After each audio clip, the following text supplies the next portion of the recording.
This audio is a quote podcast conversation unquote generated by an AI tool from some text in one of my articles. Welcome to today's deep dive.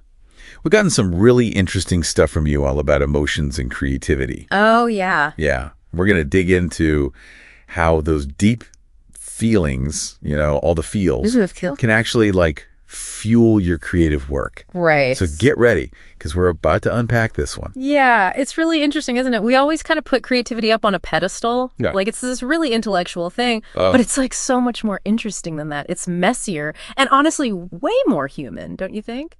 Absolutely. And speaking of messy and human, yeah, the article starts off with actress Gloria Reuben, and she's talking about how acting gives her this freedom to just feel everything, really feel it. And she even said, I love this, she said that she would burst from all the emotions inside if she didn't have these creative outlets. Wow. Whoa, that's intense. Yeah. I don't know about you, but I feel like my brain's running a marathon sometimes. Right. And I can only imagine what she's talking about. For sure. And it's so interesting, you bring that up. It's like this double-edged sword. Yeah. Where on the one hand, your emotions, they're like the raw material. Yeah. The raw ingredients for making powerful art. Uh-huh. But then you've got, psychologists like Cheryl Arutt talking about how those same emotions can be totally overwhelming. Oh, for sure. It's like this, I don't know, it's like this raw energy that you have to learn to work with, That's so true. I can see both sides of that. Yeah.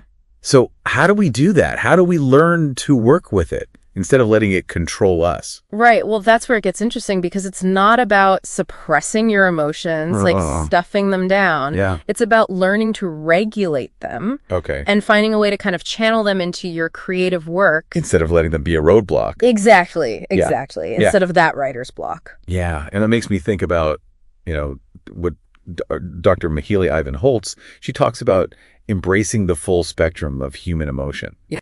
All of it, the good, the bad, the messy, the difficult. Yeah. All the of stuff we don't want to talk about. Yes. Yes.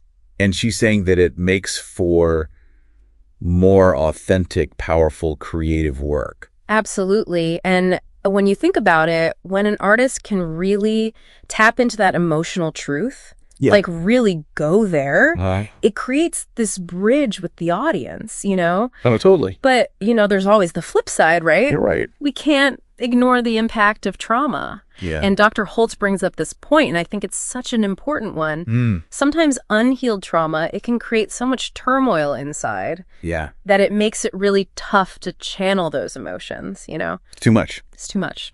Yeah, it can be really hard to work with. And, she asked this question in one of her articles, and it really stuck with me.